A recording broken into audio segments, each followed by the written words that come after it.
AP మాజీ CM Jagan కు shock ఇచ్చింది జీహెచ్ఎంసీ. లోటస్ పాండ్లోని జగన్ ఇంటి దగ్గర అక్రమ నిర్మాణాలను కూల్చివేశారు అధికారులు. జగన్ ఇంటి దగ్గర రోడ్డు ఆక్రమించి నిర్మాణాలు చేపట్టారంటూ కూడా ఓవరాల్ గా జీహెచ్ఎంసీ అధికారులు దాన్ని అక్కడి నుంచి తొలగించే ప్రయత్నం చేశారు. ఫుట్పాత్ పై సెక్యూరిటీ పోస్టులు కూడా నిర్మాణం చేశారు లోటస్ పాండ్ కి సంబంధించిన సమీపంలో. సో అక్రమాలను పూర్తిగా జేసీబీల సహాయంతో కూల్చివేశారు జీహెచ్ఎంసీ అధికారులు. ఇదొక షాక్ అని చెప్పాలి. లోటస్ పాండ్ నిర్మాణాల్లో అక్రమాలు ఉన్నాయి. దానికి సంబంధించి కొన్ని ఫుట్పాత్ మీద కూడా సెక్యూరిటీ పోస్టులు ఏర్పాటు చేసినట్టు జీహెచ్ఎంసీ అధికారులు గుర్తించారు. సో ఇందులో భాగంగానే జీహెచ్ఎంసీ అధికారులు జేసీబీల సహాయంతో దానికి సంబంధించినటువంటి నిర్మాణాలని కూల్చివేసే ప్రయత్నం చేశారు. సో వరుస షాక్లు అని చెప్పాలి. జగన్ విషయంలో అటు ప్రభుత్వం కూలిపోవడం ఒక ఎత్తు అయితే, తెలంగాణలో ఉన్నటువంటి తన నివాసం లోటస్ పాండ్ గా చెప్పబడుతున్నటువంటి నివాసంలో సెక్యూరిటీ పోస్టులు ఫుట్పాత్ మీద నిర్మించారు. అక్రమ నిర్మాణాలను గుర్తించిన అధికారులు తొలగించిన కూడా ఒక షాక్ తగిలింది జగన్ కి. ఒకసారి ఇదే అంశానికి సంబంధించిన ప్రతినిధి మధు లైవ్ ద్వారా జాయిన్ అవుతారు. Yes Madhu, so lotus pond ని ఎవరు కూడా గతంలో వైఎస్ రాజశేఖర రెడ్డి ముఖ్యమంత్రిగా ఉన్నప్పుడు కావచ్చు, జగన్ అక్కడ ముఖ్యమంత్రిగా ఉన్నప్పుడు కావచ్చు టచ్ చేసే ప్రయత్నం చేయలేదు. కానీ జీహెచ్ఎంసీ అధికారులు వాళ్ళు అక్రమ నిర్మాణాలుగా గుర్తించి వాటిని కూడా తొలగించే ప్రయత్నం చేస్తున్నారు. జేసీబీల సహాయంతో కూల్చే ప్రయత్నం చేస్తున్నారు. తాజా సమాచారం ఏంటి, అక్కడ సిచ్యువేషన్ ఎట్లా ఉంది? ఎగ్జాక్ట్లీ, ముఖ్యంగా ఆంధ్రప్రదేశ్లో రీసెంట్గా జగన్మోహన్ రెడ్డి అధికారానికి దూరం అయ్యారు వైఎస్ఆర్సీపీ. ఇక్కడ మాత్రం హైదరాబాద్లో లోటస్ పాండ్లో ముందున్నటువంటి రోడ్డుకి అడ్డంగా 3 షెడ్లు నిర్మించారు. సెక్యూరిటీ పర్పస్లో అక్కడ ఉన్నటువంటి భద్రతా ఏర్పాట్ల కోసం నిర్మించారు. సో ఇక్కడ స్థానికంగా ఉన్నటువంటి వారు గత కొన్ని రోజుల వరకు అంటే వైఎస్ జగన్మోహన్ రెడ్డి అక్కడ ఏపీలో అధికారంలో ఉన్నంత వరకు వాళ్ళు కంప్లైంట్ చేయలేదు. కానీ ఇక్కడ ప్రభుత్వం మారింది, అక్కడ ప్రభుత్వం మారింది. ఇక్కడ స్థానికంగా ఉన్నటువంటి ఆ కాలనీకి సంబంధించినటువంటి కొద్దిమంది నివాసం ఉండేటువంటి వాళ్ళంతా కూడా కంప్లైంట్ చేశారు. రాకపోకలకు ఇబ్బందికరంగా ఉంది దీనివల్ల అనేటువంటిది వాళ్ళు ఫిర్యాదు చేశారు. మరి అది వ్రాతపూర్వకంగా ఫిర్యాదు చేశారా, మౌఖికంగా కంప్లైంట్ చేశారా తెలియాల్సి ఉంది. కానీ వాళ్ళు కంప్లైంట్ చేసినటువంటి వెంటనే జీహెచ్ఎంసీ అధికారులు ఆ షెడ్లను తొలగించే కార్యక్రమంలో నిమగ్నమయ్యారు. 3 షెడ్లను తొలగిస్తూ జీహెచ్ఎంసీ అధికారులు అక్కడ నుంచి పూర్తిగా క్లియర్ చేసేటువంటి ప్రయత్నం చేశారు. అయితే జగన్మోహన్ రెడ్డి భద్రతా దృష్ట్యా గతంలో సెక్యూరిటీకి సంబంధించినటువంటి విభాగం ఉండడానికి ఒక బారికేడు వాహనాలు లైన్ లో ఉండండి. మనతో పాటుగా దేవిక ప్రస్తుతం జరిగేటువంటి సిచ్యువేషన్ దగ్గర ఎక్కడైతే లోటస్ పాండ్ నిర్మాణాలు కూల్చివేత జరుగుతుంది అక్కడ నుంచి ప్రతినిధి దేవిక లైవ్ లో అందుబాటులో ఉన్నారు. దేవిక, సో ఎటువంటి నిర్మాణాలు కూల్చివేశారు, దానికి సంబంధించి లోటస్ పాండ్ సిబ్బంది అని చెప్తున్నారు, లేకపోతే జీహెచ్ఎంసీ అధికారుల యొక్క రియాక్షన్ ఎట్లా ఉంది దానికి సంబంధించి? అయితే ఇక్కడ ప్రస్తుతం చూసుకుంటే ఎవరైతే ఆంధ్రప్రదేశ్ మాజీ సీఎం ఎవరైతే ఉన్నారో జగన్ గారు అప్పుడప్పుడు ఇక్కడ హైదరాబాద్కి వచ్చి ఇక్కడ నివాసం ఉంటున్న ప్లేస్ అయితే ఇది ఆయన ఇల్లు అని చెప్పొచ్చు. అయితే ఇక్కడ ప్రస్తుతానికి ఆయన హై సెక్యూరిటీ కోసం ఇక్కడ కొంతమందికి ఎవరైతే సెక్యూరిటీ ఉన్నారో వాళ్ళ కోసం ఇక్కడ ఒక నిర్మాణం అయితే నిర్మించడం జరిగింది. అయితే ప్రస్తుతానికి ఇక్కడ 3 గదులుగా ఫుట్పాత్ మీద ఇవన్నీ ఎక్కించడంతో ప్రతి ఒక్కరు కూడా ఇక్కడ మనం రోడ్డు కూడా చూసుకుంటే చాలా చిన్నగా ఉందండి. ఇక్కడ చిన్నగా ఉండటంతో ఒక కారు వెళ్తే ఇంకో కారు వెళ్ళలేని పరిస్థితి కూడా ఇక్కడ కనిపిస్తూ ఉంది. అయితే ఇక్కడ ఈ డౌన్ అంతా ఉండటంతో కింద నుంచి పైకి వచ్చినా లేకపోతే పైనుంచి కిందకు వచ్చినా కూడా ఇక్కడ మొత్తం కూడా ట్రాఫిక్ జామ్ అయిపోయే సంఘటనలు కూడా చాలా గతంలో ఉన్నాయనే చెప్పచ్చు. అయితే ప్రస్తుతం ఇప్పుడు జగన్ గారి ఏదైతే ఇంటి ముందు ఈ అక్రమ కట్టడాలు ఉన్నాయో ఇక్కడ చాలా ఇబ్బందికరంగా ఉందని చెప్పి ఫిర్యాదు ఇవ్వటంతో ఈరోజు 10 గంటల సమయంలో ఇక్కడ వీళ్ళకి ఇంటిమేషన్ ఇచ్చి, అంటే ఇలా మేము ఇది అక్రమ కట్టడాలు ఉన్నాయి కాబట్టి ఈ 3 ఏవైతే సెక్యూరిటీకి సంబంధించిన ఇల్లులు ఉన్నాయో అంటే చిన్న రూమ్ లాగా నిర్మించారో వాటిని అన్నింటినీ కూడా మేము కూల్చివేస్తున్నాము అని చెప్పి అధికారులు చెప్పడంతో వాళ్ళ రూమ్లో ఏమేమి ఉన్నాయో అంటే ఎలక్ట్రానిక్ పరికరాలు, సీసీటీవీ లేకపోతే ఫ్యాన్లు ఇవన్నిటిని కూడా తీసుకొచ్చి వీళ్ళు పక్కన పెట్టినట్టు కూడా మనకు కనిపిస్తోంది. ఇక్కడ చూసుకుంటే లైట్లు కానివ్వండి, ఏసీ, సీసీ కెమెరా ఇలాంటివన్నీ కూడా ముందుగానే అది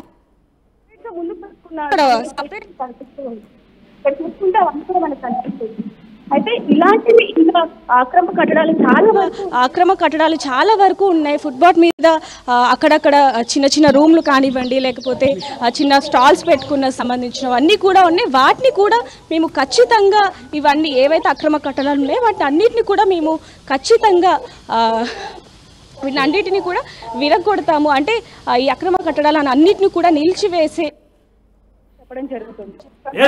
దేవిక దీనికి సంబంధించి లోటస్ పాండ్ సిబ్బంది రియాక్షన్ ఏంటి? లేదంటే వాళ్ళకి ముందస్తుగానే నోటీసులు జారీ చేసి ఇదంతా జరిగిందా, లేదంటే సడన్ గా జిహెచ్ఎంసీ అధికారులకు సంబంధించి వాళ్ళు నోటీసులతో వచ్చి, ఎందుకంటే అది ఒక మాజీ ముఖ్యమంత్రి నివాసం ఇన్ఫాక్ట్, సో అటువంటి చర్యలు ఏమైనా తీసుకున్నారా? ముందుగానే వీళ్ళకి ఇంటిమేషన్ ఇవ్వడం అయితే జరిగింది. ముందుగానే ఇవి అక్రమ కట్టడాలు కావడంతో ముందుగానే వీళ్ళకి అధికారులందరూ కూడా వచ్చి ఆ నోటీసులు ఇచ్చి ఇదంతా చేయడం జరిగిందని ఇక్కడ మనకు తెలుస్తుంది. చాలా మంది కూడా ఇక్కడ మనకు చెప్పడం జరుగుతుంది. అదే విధంగా ఇలాంటి ఏరియాలు ఎక్కడెక్కడైతే ఉన్నాయి, ఇప్పుడు ప్రస్తుతానికి జగన్ గారు ఉన్నారు, అయితే అటు సైడ్ బ్యాక్ షర్మిల గారు ఉంటారు, ఉంటే అక్కడ షర్మిల గారు ఉంటారు. అయితే ఇక్కడ జనాలు కానివ్వండి లేకపోతే అధికారులు అంటున్న విషయాలు ఏంటంటే, అటు సైడ్ ఏదైతే ఉందో షర్మిల గారి ఇల్లు, అటు సైడ్ ఎలాంటి అక్రమ కట్టడాలు కానివ్వండి లేకపోతే ఒక సెక్యూరిటీకి రూమ్ కానివ్వండి బయట ఫుట్పాత్ మీద అలాంటివి ఏమి కూడా లేవు. పబ్లిక్ కి అటు ఇటు వెళ్లే వాళ్ళకి కానివ్వండి, రోడ్డు మీద వెహికల్లో వెళ్తున్న వాళ్ళందరికీ కూడా ఇబ్బందికరంగా ఉంది. కాబట్టి జిహెచ్ఎంసీ అధికారులు అలాగే వీళ్ళకి ముందుగానే నోటీస్ ఇచ్చి ఇదంతా కూడా చేయడం జరిగింది. Right Devika, will get back to again. ఒకసారి మధు దగ్గరికి వెళ్దాం. మధు, సో ఇది గతంలో ఆయన ముఖ్యమంత్రిగా పనిచేశారు ఆంధ్రప్రదేశ్ రాష్ట్రంలో కావచ్చు, తర్వాత ఇక్కడ వైఎస్ రాజశేఖర రెడ్డి కూడా అదే నివాసం నుంచి కొన్ని రోజులుగా పరిపాలన సాగించే పరిస్థితి. సో ప్రోటోకాల్ అంశం మీద ఏదైనా అవన్నీ కూడా కట్టడాలు ఏర్పాటు చేశారా, లేకపోతే ఎందుకంటే ప్రజల నుంచి బయటకు వెళ్ళడం కాబట్టి ఆ ప్రోటోకాల్ అవసరం లేదని చెప్పి తొలగించడం జరిగిందా, లేదంటే నిజంగానే అక్రమ నిర్మాణాలకు సంబంధించి ఆ చర్యలు తీసుకున్నారు? దీనికి సంబంధించి పొలిటికల్ అంశమైన దాగి ఉందా?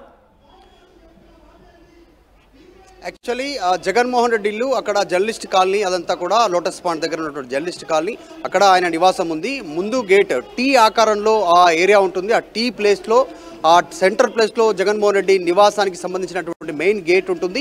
చుట్టుపక్కల నివాసాలు ఉన్నాయి, భారీ ఎత్తున అపార్ట్మెంట్లు ఉన్నాయి, వాహనదారులు మూడు వైపులా వెళ్ళడానికి దారుంది. ఒకవైపు ఎప్పుడైనా వాళ్ళు ఇటువైపు నుంచి లెఫ్ట్ సైడ్ నుంచి షేక్పేట్ వైపు, తర్వాత ఈ రూట్లోకి వెళ్ళాలనుకున్నటువంటి వారికి సంబంధించి ఈ రూట్లోనే ఆ రూట్లో వెళ్ళాలనుకున్న రూట్లోకి 3 షెడ్లు నిర్మించున్నాయి. సెక్యూరిటీ పర్పస్లా తీవ్రమైనటువంటి ఇబ్బంది. ముందు పార్కింగ్ వాహనాలు 4 వీలరు 2 వీలరు వాహనాలు చేయడము, తర్వాత రైలు గేట్ వచ్చినప్పుడు తెరిచే విధంగా ఏ రకంగా అయితే ఉంటుందో అలాంటి ఒక వ్యవస్థ ఏర్పాటు చేసుకోవడంతో దాదాపు ఆ గేటు మిగతా కాలనీ వాసులు ఉపయోగించుకోకుండా అయిపోయింది. ఆ కాలనీ, ఆ రోడ్డు అంతా కూడా వాళ్ళు తిరిగి వెళ్లాల్సినటువంటి సిచ్యువేషన్ ఉంది. సో కంప్లైంట్ వచ్చింది. ఇక్కడ అధికారంలో బీఆర్ఎస్ ఉన్నప్పుడు, అక్కడ అధికారంలో జగన్మోహన్ రెడ్డి ఉన్నప్పుడు కూడా ఎప్పుడు కంప్లైంట్ చేయలేదు, స్థానికంగా ఉన్నటువంటి వాళ్ళు అభ్యంతరం తెలపలేదు. కానీ ఈ నేపథ్యంలో ఆయన అక్కడ అధికారం కోల్పోయారు, ఇక్కడ అధికారం చేంజ్ అయింది, ఇక్కడ కాంగ్రెస్ ఉంది. అక్కడ చంద్రబాబు నాయుడు ముఖ్యమంత్రిగా వచ్చినటువంటి సమయంలో ఇక్కడ స్థానికంగా ఉన్నటువంటి వాళ్ళు అభ్యంతరం తెలపడం, జిహెచ్ఎంసీ అధికారులకు సూచన చేయడం, కంప్లైంట్ చేయడము, రోడ్డును ఆక్రమించి షెడ్స్ నిర్మించారు, పక్కడబందిగా పక్కా షెడ్స్ నిర్మించారు. పూర్తి స్థాయిలో మనం చూడొచ్చు విజువల్స్లో షెడ్స్ అంతా కూడా సిమెంటు, ముందు వరకు పెద్ద పెద్ద గోడలు, లోపల సెక్యూరిటీ ఉండడానికి అన్ని ఏర్పాట్లు ఉన్నటువంటి పరిస్థితి. లోపల నీటి సదుపాయం, దానికి సంబంధించి చిన్న చిన్న బాత్రూమ్లు కావచ్చు, ఫ్యాన్లు, ఏసీలు, తర్వాత టేబుల్, కంప్యూటర్సు, ఇవన్నీ ఉన్నటువంటి సిచ్యువేషన్. వాటన్నిటినీ తొలగిస్తూ జిహెచ్ఎంసీ అధికారులు జేసీబీతో పూర్తిగా నేలమట్టం చేశారు. ఇప్పుడు ఆ రోడ్ అంతా చాలా విశాలంగా మారిపోయింది. స్థానికుల కంప్లైంట్ ఆధారంగానే జిహెచ్ఎంసీ అధికారులు నిర్ణయం తీసుకున్నట్టుగా తెలుస్తుంది. ఎందుకంటే రోడ్డును ఆక్రమించి షెడ్స్ నిర్మాణం చేయడంతో ఇబ్బంది కలుగుతుందని స్థానికుల కంప్లైంట్ మేరకు వాళ్ళు జిహెచ్ఎంసీ అధికారులు చర్యలు తీసుకున్నట్టుగా తెలుస్తా ఉంది. ఈ కూల్చివేతల సమయంలో భారీగా పోలీసు బందోబస్తు కూడా ఏర్పాటు చేసిన విజువల్స్ని మనం ఆర్టీవీ స్క్రీన్ పైన చూడొచ్చు. సో దీనిపైన ఇంకా లోటస్ పాండ్కి సంబంధించిన జగన్మోహన్ రెడ్డి కుటుంబ సభ్యులు కానీ అక్కడ ఉన్నటువంటి సిబ్బంది ఎవరు ఇంకా రెస్పాండ్ కాలేదు. ఈ కూల్చివేతలకు సంబంధించి జిహెచ్ఎంసీ అధికారులు మాత్రం దాన్ని పూర్తిగా నిలమట్టం చేశారు. Right, thank you Madhu, thank you for the updates. ఓవరాల్గా జగన్మోహన్ రెడ్డి మాజీ ముఖ్యమంత్రి, ఆంధ్రప్రదేశ్ రాష్ట్రానికి సంబంధించిన ఆయన. సో లోటస్ పాండ్ అనేది గతంలో వైఎస్ రాజశేఖర రెడ్డి ఉమ్మడి ఆంధ్రప్రదేశ్ ముఖ్యమంత్రిగా ఉన్నప్పుడు కావచ్చు, తర్వాత అక్కడ జగన్ ముఖ్యమంత్రిగా ఉన్నప్పుడు కావచ్చు, ఎటువంటి ఇబ్బందులు లేకుంటుండే, ఎవరు కూడా చుట్టుపక్కల వారు కంప్లైంట్ కూడా చేయలేదు. కానీ అక్కడ జగన్మోహన్ రెడ్డి ముఖ్యమంత్రిగా అక్కడ ఆయన అయిపోయింది, ఆయన గెలవలేదు, సెకండ్ టైం ఆయనే ఓడిపోవడం జరిగింది. కాబట్టి కొంత ఆ చుట్టుపక్కల పరిసర ప్రాంతాల వారు ఎందుకు కంప్లైంట్ చేశారో కానీ ఓవరాల్ కంప్లైంట్ చేసిన పరిస్థితి. సో కంప్లైంట్ చేశారు, దానికి సంబంధించి అనుగుణంగా జిహెచ్ఎంసీ అధికారులు రియాక్ట్ అయ్యారు, అక్రమ కట్టడాలను గుర్తించారు. అక్కడ ఆ ఫుట్పాత్ మీద అయితే మామూలుగా ఆ లైన్ మొత్తం కూడా కొంత ఫుట్పాత్ ఉంటున్న పరిస్థితి, దానికి కొంత ఇరుకుగా ఉంటుంది. సో ఆ ఫుట్పాత్ మీద నిర్మించినటువంటి సెక్యూరిటీ సిబ్బంది ఉండేందుకు నిర్మించినటువంటి పక్కాగా ఏర్పాటు చేసిన కొన్ని రూమ్స్ ని జిహెచ్ఎంసీ అధికారులు పూర్తిగా తొలగించేశారు. జేసీబీల సాయంతో ఉన్న పలంగా ఈ రోజు ముందస్తుగానే ఇంటిమేషన్ ఇచ్చారు. ఇన్ఫాక్ట్ అక్కడ అక్కడ ఉన్నటువంటి లోటస్ పాండ్ సిబ్బంది కావచ్చు, పోలీస్ అధికారులు కావచ్చు, జిహెచ్ఎంసీ అధికారులు అక్కడ ఉన్నటువంటి కొన్ని ఏవైతే లోపల సామాన్లు ఉన్నాయో అన్నింటి కూడా బయటపెట్టడం జరిగింది. ఆ తర్వాత ఆ నిర్మాణాలను కూల్చివేశారు. సో ఇదొక విషయంలో జగన్మోహన్ రెడ్డికి షాక్ అని చెప్పాలి. అక్కడ ప్రభుత్వం కూలిపోయింది, ఇక్కడ లోటస్ పాండ్ లో ఉన్నటువంటి అక్రమ నిర్మాణాలను కూడా కూల్చివేయడం జరిగింది. సో జిహెచ్ఎంసీ అధికారులు జగన్ కి షాకే ఇచ్చారు. ప్రస్తుతానికైతే అటు లోటస్ పాండ్ సిబ్బంది కానీ జగన్మోహన్ రెడ్డి కుటుంబం నుంచి ఎవరు కూడా రియాక్ట్ కాలేదు. మరి వాళ్ళ రియాక్షన్ ఏ రకంగా ఉంటుందో చూడాల్సిన అవసరం అయితే ఉంది. సో ఇది కేవలం సాధారణంగా ఎక్కడైతే ఎట్టి పరిస్థితులు జరుగుతుందో కంప్లైంట్ ఫిర్యాదు అందడం కావచ్చు, అక్రమ నిర్మాణాలను కావచ్చు గుర్తించే సందర్భం ఉంటుందో ఆ రకంగా ఎట్లా అయితే రియాక్ట్ అవుతారో జిహెచ్ఎంసీ అధికారులు సేమ్ రియాక్ట్ అయ్యారు. ఇక్కడ ఎటువంటి పొలిటిసైజ్ అంశం కానీ పొలిటికల్ అంశం కానీ లేదంటూ కూడా కొంతమంది జిహెచ్ఎంసీ అధికారులు చెప్తున్న పరిస్థితి. సో మీరు ఆర్టీవీస్ కింద చూడొచ్చు, జేసీబీల సహాయంతో ఫుట్పాత్ పై నిర్మించినటువంటి ఆ రూమ్స్ ని ఏ రకంగా తొలగించడం జరుగుతోంది. సో అక్కడ అవన్నీ కూడా ఫుట్పాత్ పై నిర్మించినటువంటి సెక్యూరిటీ సిబ్బంది కోసం ఏర్పాటు చేసినటువంటి గదులు, వాటిలో ఉన్నటువంటి సామాగ్రిని మొత్తం కూడా బయట వేయడం జరిగింది. ఆ తర్వాత జిహెచ్ఎంసీ అధికారులు జేసీబీల సాయంతో పూర్తి అక్రమ కట్టడాల మొత్తం కూడా కూల్చేసిన పరిస్థితి.